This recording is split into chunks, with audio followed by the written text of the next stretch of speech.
Month आपके हैं ना, उसमें आपने जो है ना वो कोडिंग की क्लासेस रखनी है। डॉक्यूमेंटेशन जो होगी सारी वो मैं खुद करके आपको दे दूँगा, ठीक है। आपको तकरीबन 5-6 दिन पहले ही आपको डॉक्यूमेंटेशन इंशाल्लाह मिल जाएगी।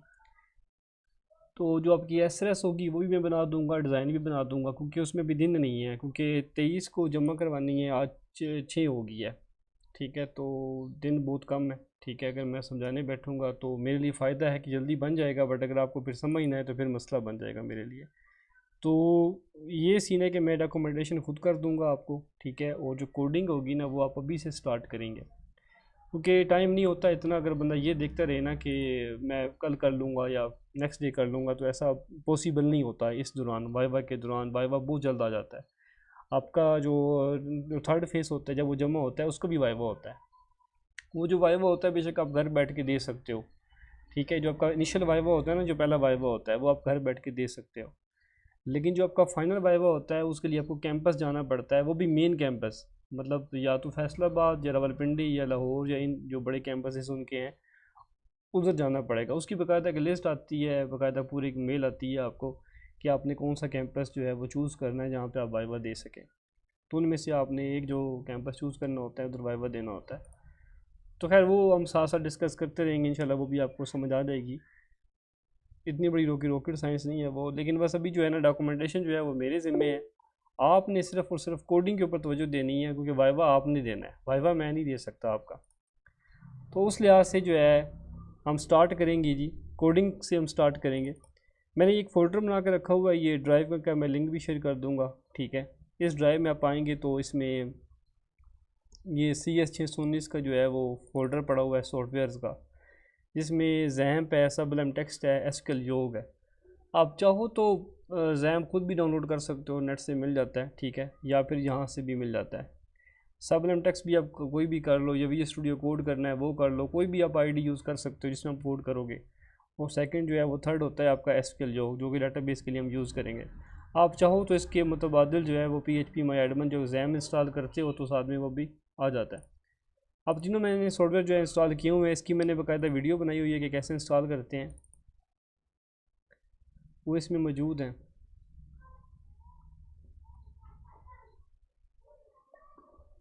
आई थिंक सो इसमें जो फोल्डर है ना ये वाला इंपॉर्टेंट क्वेश्चन वाला इसमें मौजूद है। How to run project, how to install XAMPP, how to install SQLyog, DB वगैरह ये सब कुछ मौजूद है।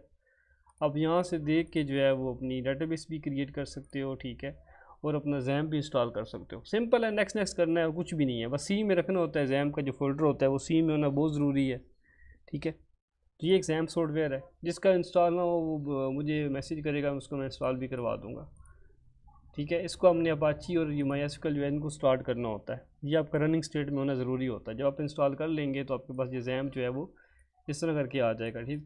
इसमें जो अपाची होती है और MySQL होता है, इन दोनों को आपने स्टार्ट करना होता है।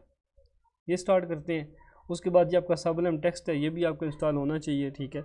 इंस्टॉल करेंगे तो ये आपके सामने आ जाएगा। जी जी, आपकी आवाज़ नहीं आ रही, बोले। होता है वो उधर ही होता है, उनका कैंपस वगैरह कौन ही जो है ना वो चूज़ करना होता है, उनका वाइवा उधर ही होता है। दोनों वाइवा, दो वाइवा ही होते हैं बेसिकली, वो दोनों वाइवा जो है वो उधर ही होते हैं, उनके जो है ना घर बैठ के ही होते हैं। तो उसका कोई इतना बड़ा नहीं है मसला इसका। अगर ओवरसीज़ में हो जाए पाकिस्तान में हो तो आपका वाइवा सेम टू सेम ही प्रोसीजर होता है। ओवरसीज़ में ये होता है कि आपको वाइवा उधर बैठ के आप दे सकते हो, और पाकिस्तान में जो रहते हैं उनका तो कंफर्म है कि वो कैंपस में जाके ही वाइवा देते हैं। लेकिन वाइवा फाइनल वाइवा, पहला जो वाइवा होगा वो कैंपस में ही होगा, सॉरी घर में ही होगा। अच्छा, जब स्टार्ट करते हैं थोड़ी सी जो है ना हम थोड़ी सी प्रोग्रामिंग के ऊपर आते हैं, ठीक है।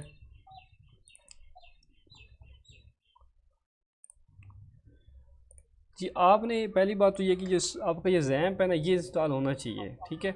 ये इंस्टॉल होना ज़रूरी है, सबलम टेक्स्ट इंस्टॉल होना ज़रूरी है। ये दो चीज़ें इंस्टॉल हों काम चल जाता है। अगर आप एसक्यूएल योग भी इंस्टॉल करना चाहते हो तो आप वो भी कर सकते हो, ठीक है। और जब ये आप स्टार्ट करेंगे, ठीक है, तो आपका दिस PC के अंदर इसमें लोकल डिस्क C के अंदर जो है ना ये जैम्प के नाम से एक फ़ोल्डर बन जाता है। ये बात आप बेशक जो है याद कर लीजिएगा। क्योंकि ये जो बात है आपको बार बार आप लोग को ना रिपीट करनी पड़ेगी। इसमें जैम्प होगा, फिर htdocs में आपको जाना होता है, फिर यहाँ पे ये फ़ोल्डर्स पड़े होते हैं, ठीक है। आप ये जो फ़ोल्डर्स के अंदर जो बने होंगे ना वो उसके अपने होंगे। आपने अपना जो है ना प्रोजेक्ट जो है वो क्रिएट कर लेना है। न्यू फोल्डर पे जाएंगे, फोल्डर का नाम कोई भी आप दे दें, ठीक है। जैसे मैं फॉर एग्जांपल मैं करता हूँ जो मैं फर्स्ट प्रोग्राम कर लें या प्रोग्राम कर लेते हैं, ठीक है, ऐसे करके। तो ये एक सॉफ्टवेयर आपका फ़ोल्डर बन जाता है, ठीक है। उसके बाद आप सबलिम टेक्स्ट ओपन करते हैं और यहाँ पे फाइल पे आके ओपन फोल्डर पे क्लिक करके वही सी में जाते हैं, ठीक है, जैम्प में जाते हैं, htdocs में, और फिर आप जो है वो इस पे जो फोल्डर आपने किया हुआ है इसी को चूज़ आप कर लेते हैं। तो ये आपका इस तरह करके बन के आ जाता है, ठीक है। ये बड़ा आसान काम है, इतना मुश्किल नहीं है। ये जो चीज़ है आपने बस फोल्डर फाइल पे क्लिक करना है, ओपन फोल्डर पे क्लिक करके वही htdocs में जाके आपने फोल्डर जो है जो आपने क्रिएट किया होता है उसको आपने यहाँ पे चूज़ कर लेना होता है, सही है। उसके बाद अच्छा, यहाँ तक कोई किसी को प्रॉब्लम है मुझसे पूछ भी सकता है बीच में, बेशक आप जो है वो माइक अनम्यूट करके किसी सवाल की समझ नहीं आ रही या मेरी वॉइस सही नहीं जा रही या स्क्रीन सही शेयर नहीं हो रही, तो आप काइंडली मुझसे सवाल कर सकते हैं ताकि फिर बाद में मसला ना बने।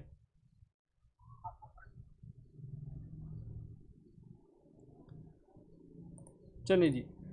अच्छा, इसके बाद क्या करते हैं, यही जो आपका फ़ोल्डर होता है इसी के ऊपर आप राइट क्लिक करते हो, ठीक है, न्यू फाइल पे क्लिक करते हैं, ठीक है, और सबसे पहले हम फाइल को सेव करते हैं। कंट्रोल एस करके आप सेव कर लेंगे, या फिर मैं यहाँ से सेव करता हूँ जी, कंट्रोल एस की जगह हम यहाँ पे सेव करेंगे ऐसे करके। अब ये उसी फोल्डर में आपका रहेगा। यहाँ पे पहली दफ़ा जो फाइल का नाम होता है वो हमेशा आपने index.php ये फ़ाइल का नाम रखना होता है,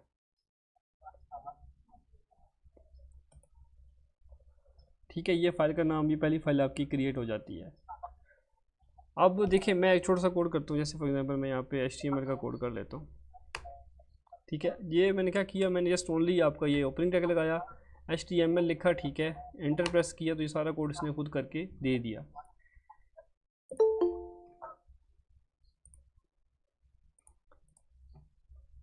ये बीच में वॉइस क्यों रिपीट हो रही है? ये किसी अपने माइक जो है ना काइंडली जो है वो म्यूट कर लें। आपकी जो माइक होते हैं ना उसकी वॉइस बार बार रिपीट होती रहती है।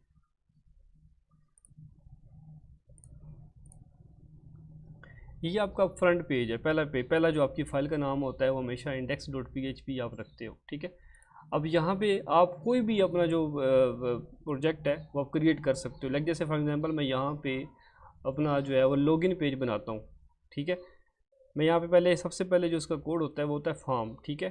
फॉर्म लिखना होता है लाजमी, ठीक है। ये एक टैग है जिसमें जो भी, जैसे अब देखो लॉगिन का पेज है, साइन अप का पेज है, या कोई भी आप प्रोडक्ट ऐड करते हो, ठीक है, वो सारे जो होते हैं वो फॉर्म बेसिकली क्रिएट होते हैं, ठीक है। तो HTML के अंदर जो पहला टैग है ना, इसको हम ये मतलब जो फॉर्म क्रिएट करने के लिए होता है वो फॉर्म ही टैग हम यूज़ करते हैं। फिर फॉर्म के अंदर हम यहाँ पे लगा देते हैं, फॉर एग्जांपल आपको लेबल लगाना है, ठीक है, तो आप लेबल का टैग लगा, या लेबल ना भी लगाओ कोई मसला नहीं है, आप जस्ट यहाँ पे लिख दो जी, पहले हम लिखेंगे यूज़र नेम, ऐसे करके। इसके सामने हम इनपुट बॉक्स,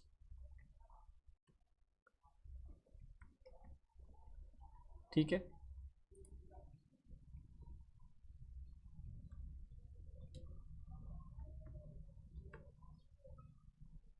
इसकी टाइप हम पास में, आपको ये पढ़ाऊँगा भी सही, मैं बस ओनली आपको भी दिखा रहा हूँ, मैंने भी पढ़ाना स्टार्ट नहीं किया, मैं आपको ये दिखा रहा हूँ कि आपका प्रोजेक्ट बेसिकली रन कैसे होगा और आप कैसे इसके ऊपर काम करेंगे। अभी जस्ट मैं आपको एक इनिशियल जो है छोटा सा एक लॉगिन पेज बना के दिखा रहा हूँ, ठीक है। अभी आपने परेशान नहीं होना कि भाई ये तो आते साथ ही इसने कोडिंग स्टार्ट कर दी है और पता क्या क्या कर दी है। सो आपने परेशान नहीं होना कि ये टैग क्या है, ये नेम क्या है, ये क्या चीज़ है, ये सारी मैंने भी पढ़ानी है आपको, ठीक है। लेकिन आपने जो भी बेशक अभी से स्टार्ट करना है तो आप ये एक छोटा सा बना के आप स्टार्ट कर सकते हो। अच्छा, अब ये एक मैंने प्रोजेक्ट बना लिया, ठीक है। अब इसको रन कैसे करना है, मेन बात रन करने की है। तो आप ऐसे ही जैसे अब ये मैं ओपन कर लेता हूँ अपनी इसी पेज को, ठीक है। यहाँ पे आपने लिखना होता है लोकल होस्ट। लोकल होस्ट लिखने के बाद आपने फॉरवर्ड स्लैश लगानी होती है, ठीक है। और जो आपके प्रोजेक्ट के फोल्डर का नेम होता है ना वो प्रॉपर वो देना होता है। जैसे मैंने लिखा था प्रोग्राम, अब ये देखें, अच्छा प्रोग्राम्स नहीं है, उसका पूरा नेम प्रोग्राम्स होगा या क्या सीन है, ये प्रोग्राम्स है, एस है बीच में आता है, साथ में एस भी आता है।